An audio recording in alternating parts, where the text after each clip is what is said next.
APU. American Public University is proud to present The Everyday Scholar.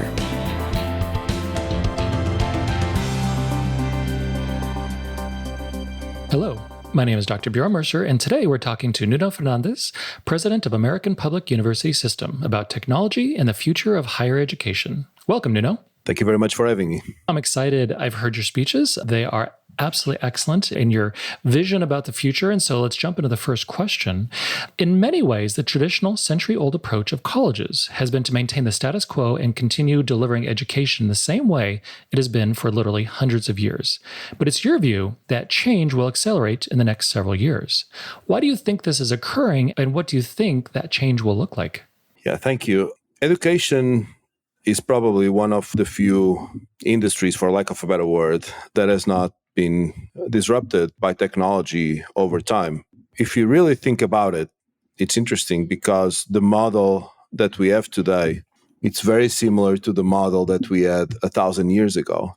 And this is not hyperbole. I mean, I truly mean it. If you go back in time to the first university, let's say it was Bologna in Italy, it's debatable. Some say it was in Morocco. It doesn't matter, but let's say 1,000 years ago, the first university in the world, the concept was that there was a professor, usually a man, and that he would go into some sort of classroom, and then there would be students, and those students will listen to the professor, and they would take notes, and they would learn and memorize whatever he was saying, and then eventually they would do an exam, and then they would move along the academic progression. And then that concept remained the same. I think the first revolution in education occurred when the printing press, which allowed to do books at scale. And that was really the first revolution, because now you can read the book and you can have someone else reading the book and explaining the book to you. So in many ways, ironically, the book was the first tool for distance learning, if you really think about it. And that was the first significant change in education, where now you can have a professor still in the same format. You know, there's students, there's a professor, but now the professor can talk about the book and the content that someone else wrote. And then over time, of course, the buildings became more modern and the installations were different. And then you had calculators and computers and things like that. And then, about 30 years ago, and I'm moving here really fast forward, but, 30 years ago, online education started, which now you can deliver education through a computer. You don't really need the physical presence anymore. And that was another important revolution in that sense, because now you don't need to be in a physical space with a professor to deliver education. You can be anywhere around the world and still attend those classes. But the concept is still the same. It's a professor talking, the students learning or reading, interpreting what the professor is saying, the content that is being given by this professor, a lot of times memorizing it, doing exams, and try to move forward all the way to completion. So if you take these two moments in time that were really the two important, I think, revolutions in education, or the book and online education, nothing really significant happened. And even those two revolutions did not change the delivery model. They might have changed the vehicle, right? You have the book, you have the computer, but the delivery model is the same. And I think that now we are ready on the verge of something special that will happen, because now all these new technologies, specifically AI, will allow to transform the experience inside the classroom in ways that were not possible before. And that's why I believe, and I always say this, that education will change more in the next 15 years than it did in the prior 1,000 years, because now it's possible, and before it was not possible. Now, this does not mean that the role of the faculty will be less relevant. If anything, I would argue that's going to be more relevant. Because when you look at numbers, and I'm a numbers guy, I like to see data and I like to interpret data and make decisions based on facts and not on anecdotes. When you look at the data tells you that a lot of the times that faculty spends with the students is not really teaching them or even sharing academic knowledge or sharing creative thinking exercises. There's a lot of admin stuff that is going on, right? And, I cannot see my exam, or I cannot log in, I cannot do this, all those kind of things that will eventually go away and allow the faculty to really dedicate themselves to do what they're supposed to do, which is to educate and to transmit knowledge to the students. And I think that technology will allow that transmission in a much more efficient, in a much more productive, and in a much more exciting manner than what it's done today. It will create more engaging experiences. It will give more power to the faculty. It will give more power to the student. And I think it will make education a lot more attractive than what currently is. That was an absolutely wonderful response. And I'm glad that you brought us through the history of education and how information and knowledge is disseminated. Because I think a lot of people, they accept their reality and what they've taken culturally is just like, oh, this is how it's always been. But with technology today, it's changing so much. And I really like how you brought up artificial intelligence and all the different changing technologies, because really one of the more exciting things that I think about is how it'll be individualized. Yes. Like if you're going to go into cybersecurity, you will get all of the best information about cybersecurity, plus all the cultural connections you need to deal with other people. If you're going into philosophy, you'll be given all the great philosophy information, plus all those things that you need to practically talk to people about philosophy.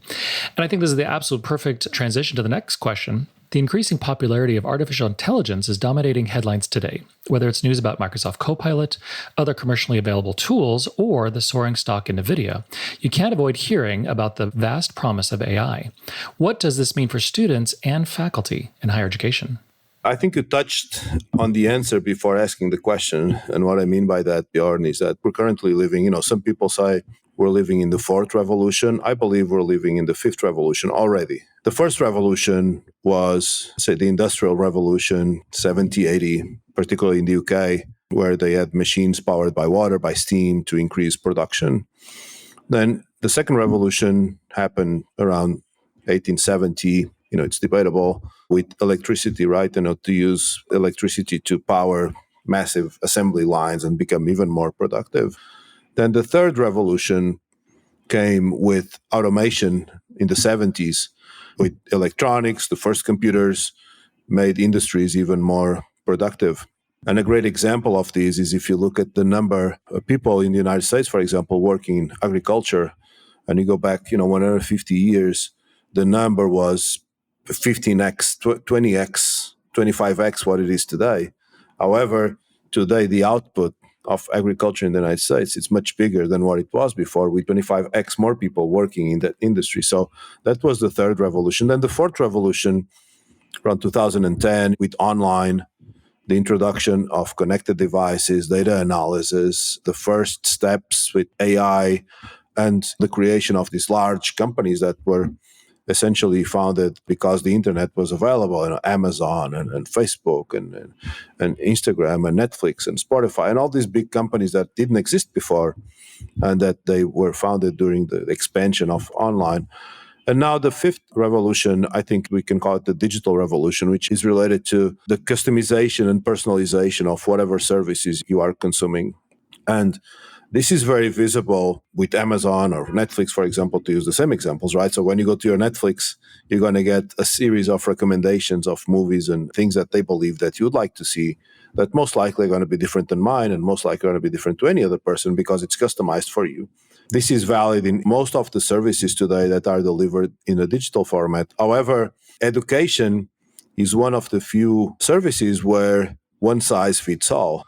And that does not make much sense because everyone is different, right? So if I'm better at math and you're better at biology, then why should we all learn the same? Every person is different. The way we learn, the personality, the things we like, past experiences, past knowledge.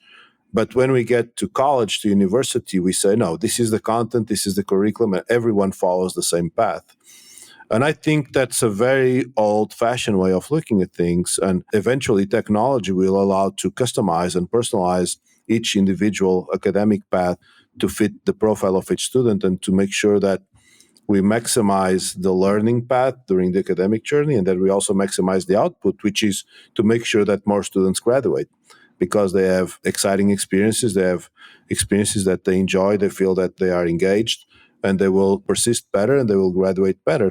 When someone comes to the university, and this of course varies a bit depending on your age and where you are, but most likely if you come to the university, you are looking for one of two things. The first one is you're looking to get a job, and the second one is that you're looking to get a better job if you already have a job. And then of course you're looking to provide for you, for your family. So a good university is not necessarily one university that attracts a lot of students. A good university is a university that graduates a lot of students because the purpose of starting an academic career is to finish that academic career, right? And I think that technology will allow to improve graduation rates because it will allow to make the academic program better. It will also allow to provide a lot of supporting services that will make the experience better and that will make the student more committed to the university. For example, last year we've launched mental health service to all our students free of charge, and it's available 24/7 in 25 languages. Now think about, we have 90,000 students. How many people would we have to hire if you wanted to provide 24/7 mental health support in 25 languages? I mean, I don't know, maybe 500 people, 600 people, but now you can do it with technology and you can offer that free of charge. So technology allows to do more for less. And it will continue to be like that, to do more and more for less and less. And I always give the example, in the past, not long ago, 10 years ago, maybe 15 years ago, you would go on a Friday night to Blockbuster, to get a DVD, right? And you'd pay $15, you'd get the popcorn, you'd have 24 hours to return the DVD. And then if not, you'd pay a penalty. But you'd get one DVD for $15. And now you can pay $15 per month on Netflix, and you can watch as many movies, as many series as you want. So it's clearly a much better product. It's clearly a much better service. And it's clearly for a much better price than what you had before. So in education, I think it will be a similar effect where technology will allow to do more for less, and hopefully that cost advantage will be transmitted to the students in the future. I think one of the biggest problems in higher education in the United States is that the academic programs, the academic career became so expensive that some students are considering if it's a good investment of their time and money to actually do it, right? And to spend 4 years in a classroom and then graduate with hundreds of thousands of dollars of debt, and you don't even have a job, and you already have all these debt behind you. So it's really a problem that is not only in the United States, but certainly magnified in the United States, where I believe as educators, we need to try to provide better education, better services for less cost. And the only way to do that is with technology. There's no other way to do it. No, and I completely agree. It makes me think of a speech by NVIDIA's CEO. I recently watched where he talked about domain competency, where, somebody said, hey, what degree should I get? And he said, well, there's a lot of things you can do, but you're really seeking domain competency. And what that is skilling up, getting experience, and then getting that absolute expertise in your field. And, that's one of the things that I think of with APUS that we're able to do, and all of higher education needs to go, and I'm glad you brought up the value of college, is that there's such an incredible value with college and connecting people. But it's one of the things that with technology and AI, we have to adjust. And again, it's getting students what they need at the time that, so many institutions are scrambling for, and that we are actively working to do. The interesting thing of what you mentioned is that if you look at the data again, right, if you look at the numbers, it is undeniable fact that, at least until now, that if you have a higher education degree, the income that you will produce over your lifetime is almost double, sometimes double, than if you only have a high school diploma. So the value is there. The media sometimes likes to say, oh, there's no value in higher education. And that's not true. The data does not show that. The data shows that there's a lot of value in terms of income creation to you, to your family. And that if you look at large companies, the large majority of people in positions of leadership, they have sometimes not one degree, sometimes two, sometimes even more degrees. So it is clear that there's a lot of value in getting a higher education degree. I believe that the media sometimes, I understand why they do it, because they want clicks and they want attention. They try to use examples of things that are not examples to make a case. Look at Steve Jobs and look at Mark Zuckerberg and look at Bill Gates. And we're talking about some of the most successful people, not in the world, in the history of humanity. Surely there are many people that are quite successful without higher education degree. But the data shows that your chances of being successful increase significantly when you have a higher education degree. So we should not use the exception to justify the rule, because that's not true. It's just simply not true. I completely agree. I can only think of my own example. My route for my own life and career was higher education. Now, if you have that option and you can go into the family business, excellent. But I'll just say, me and probably like a lot of people like me, higher education was the ticket. And without that ticket, again, I don't know what might have happened. And it still is. It still is. statistically speaking, it still is the ticket that you have much better chances of having success with the higher education degree than not. But to the point that you were making before, I think we're getting to a stage where education is becoming so expensive that more and more people are questioning the value of spending and investing all that money up front. I've been the president of EP113 now for almost 2 years. So what I'm about to say, I'm not taking credit for it because it's something that was here before I came. So I don't want to sound that I'm taking credit for it, but I do want to give credit to EP113 for this, because if you look over the last 2 decades, over the last 20 years, the average price of tuition in the United States, the higher education tuition, increased something like 300%. And the average tuition price for EP113 over the same period of time increased 15%. So 20 times less, right? It remained loyal to the mission of providing affordable and accessible, high-quality education. And I applaud EP113 for that, and hopefully within my tenure as president, we will continue to do that, because that's who we are. We offer high quality education for an affordable price. And more, I think that's necessary. We had commencement in Washington, D.C., National Harbor, just about 6 weeks ago, and we had 16,000 people there. And when you talk to these students, the large majority of them, they're either active duty military students, or they are married, or they are single moms, or they have a family. And when you talk to them, you quickly realize that if it was not for universities like EP113, most likely they would not have the chance of getting a higher education degree, because it would just be impossible for them to say, I'm going to take 4 years off and now go back to school. So there's also a social component there that is very important and sometimes minimized, I believe, which is not only we offer education in a very affordable format, at least affordable for the United States, but also we offer it in a way that allows them to progress and to keep doing whatever they're doing with their jobs, in the active duty, or with their companies or with their families, and still get access to a higher education degree. And I think that's fantastic. At American Public University, we believe quality education must be more affordable. That's why, as a leader in online higher education, we focus on minimizing costs and maximizing return on learner investment. And we believe higher education must be more accessible.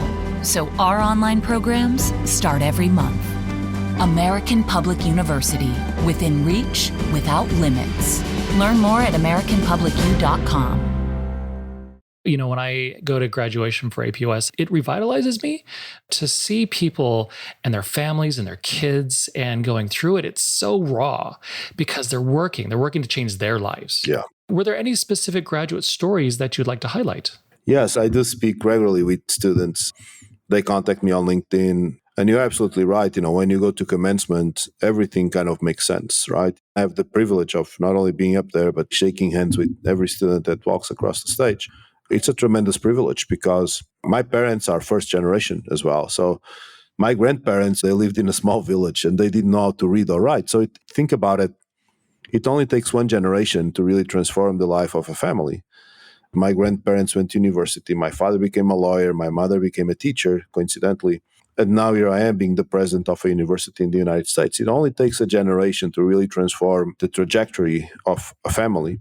So I know we have a lot of first-generation students, and I applaud them for taking that initiative because I hope that it's going to be transformational for them, for their kids, for their spouses, as it was for my family. When you are up there and you see some of them walking on stage with their kids, all the family celebrating, the friends.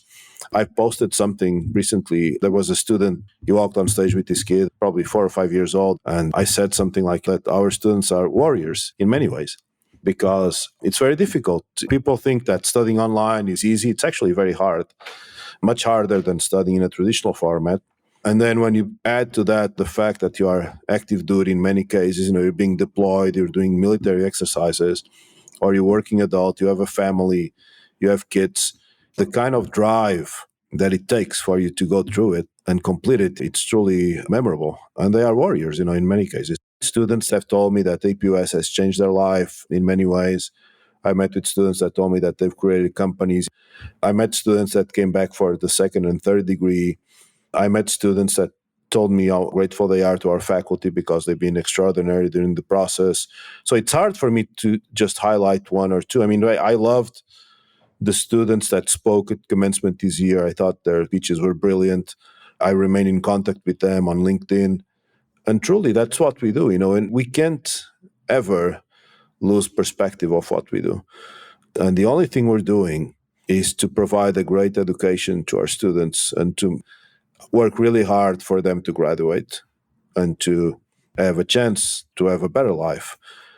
And sometimes this happens in every enterprise. Sometimes you lose perspective of things. You have meetings, and then you have PowerPoints, and then you have Excels, and then you have to go talk to this person and that person. And sometimes it's easy to lose perspective of what we do. But I work really hard, mentally to never lose that perspective of what we're trying to do, which is to serve our students in memorable ways and to keep serving them better and better. It sounds like a cliche, but I truly mean it, because that's the only thing we're doing. The students, they are trusting us with their time, with their money, with their education. It's a big deal. It's a big deal, and we have to be very respectful and very responsible about it. So again, it's hard for me to mention just one case because there are so many emotional and beautiful cases that I've talked to. And really, like you said, when you are there with the students and with their families and you take photos and they tell you about their journey, it just makes everything come together. And then you kind of recharge for another year so you get the energy to do it again. Yeah, as you're talking, it made me think the need, as you said, just to focus on the mission and to focus on the students. It's so critically important. And whenever I teach, I always try to think, who is the student who is sitting across from me? Now, online, they're not literally sitting across from me.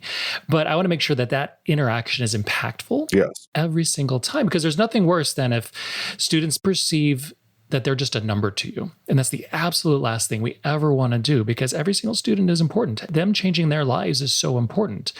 Everything you've talked about with the graduation and the technology is helping facilitate a better experience and a better learning experience for everyone.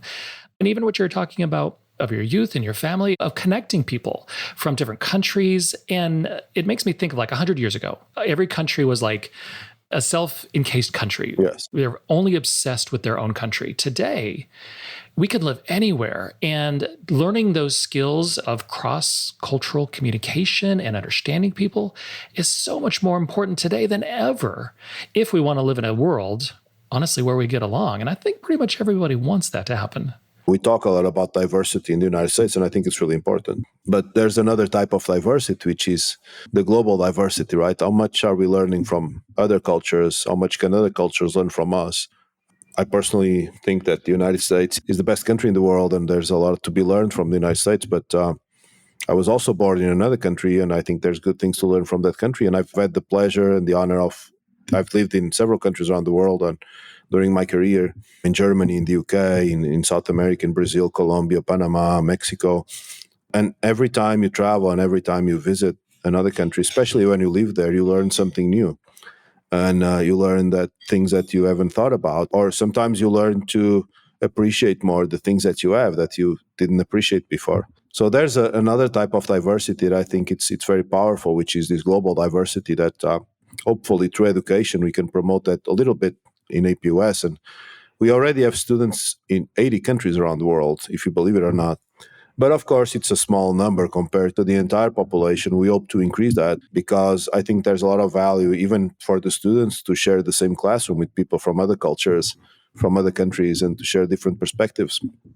And really, a culture is all about perspective. It's all about what you learned as a kid and how you cement your ideas as a teenager, and then the things that you are surrounded in society as an adult.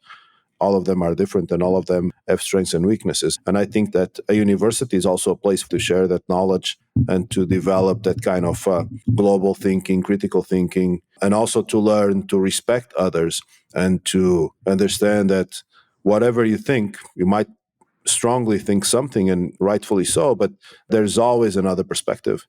And just because someone thinks in a different way than you do, it doesn't mean that this person is wrong. It just means that you don't agree with it. So I'm all for it, and I hope that APUS can expand significantly more globally, because I think for our students it would be a very valuable experience. I always like to say, if you have a disagreement, you should have a disagreement with reasonable people. Because if you're reasonable and you listen to somebody, you can totally disagree, but you can still come together. And again, it's not like you're going to solve the world's problem, but you're going to understand each other. And that's really the most important thing. It doesn't mean that if someone else likes something different, that that person is wrong. And I think that as a community, it's very important that we enforce that message that we have to be united, but we don't have to all think the same things, but we have to be united. And I think that's something that hopefully as a university, we can do it not intentionally, but through promoting the transmission and the sharing of knowledge and different perspectives from people around the world. Exactly. And that actually transitioned quite nicely to the last question is you had a powerful message for graduates within your keynote speech at commencement. With that in mind, what would you like to tell our listeners, specifically ones who might be current students or future students? My message was about change and how change is the only constant in life. And everything changes. Sometimes it changes very abruptly and very rapidly. Sometimes it changes very slowly. But the whole history of the universe, the whole history of society, the whole history of humanity is about change. And funny enough, humans don't like change. By definition, don't like change, because when you get used to something, you like that, you don't want it to change. So it's normal. But change is really the only constant in life. And my message was for our students, our graduates in this particular case, to be open to change and to be open to the opportunities that will come now probably more rapidly than ever with the technology advancements, to not fight them, but to be open to them and to look at them as an opportunity to develop themselves, their career, and the outcomes of what their careers will produce for them and for their families. But this is nothing new, to be honest, Bjorn. You don't have to go back a lot of time. Go back 150 years and look at, for example, the list of the biggest companies in the United States 150 years ago. And you probably would not recognize any name there. But if you go back 70 years, the biggest companies in the world, probably you would recognize a few names, but not all of them. And if you ask what are the 50 biggest companies in the world in 50 years, I would be willing to bet that they're not the same ones that we have today. But if you ask most people, I think they'll say, oh, Google is never going to stop being Google and Meta, and probably not. And, good for them. They do a fantastic job and they're incredible companies. I'm not saying they're not. What I'm saying is that most likely something else will come along. They will not adapt to change, and then slowly someone will replace them, as it has happened in the history of humanity throughout history. So another example is when you look at the most important jobs 100 years ago, the most important jobs 50 years ago. And by most important, I mean jobs that employ the most people. And they were completely different. So people say, AI is going to transform our jobs and we're all going to be unemployed. And that's just not going to happen. What's going to happen is that certainly a lot of jobs that are repetitive will probably go away, but a lot of other jobs that don't exist today will be created. And a lot of jobs will be leveraged and improved by technology. I mean, I think faculty is one of them. Being a doctor is another. Being a lawyer is another. You're going to be able to perform much better, much faster as a doctor, having access to all this amount of intelligence than what you do today, or as a lawyer, as a faculty. So I think at least within our lifetime, I think it's going to be used for good, and it's going to be used to give us tools to perform better in our jobs. And if the regulators do a good job regulating it, I think it will really transform the world to become more wealthy, for people to live longer, for people to maybe have more free time, and for people to work less hours and things like that. But of course, we don't know what's going to happen, and there's always risks. But the message was to embrace change, not to fight change, to embrace change, and to think how you can navigate through that change to your benefit, and to be a better professional and to be more successful. So I think that was, in summary, the message that I've delivered to the students. Absolutely wonderful comments, Nuno. It makes me think, just like you said, 50 years ago, so like in the 70s, what are the major companies, even just what cars look like in the 70s? My first car was built in the 70s.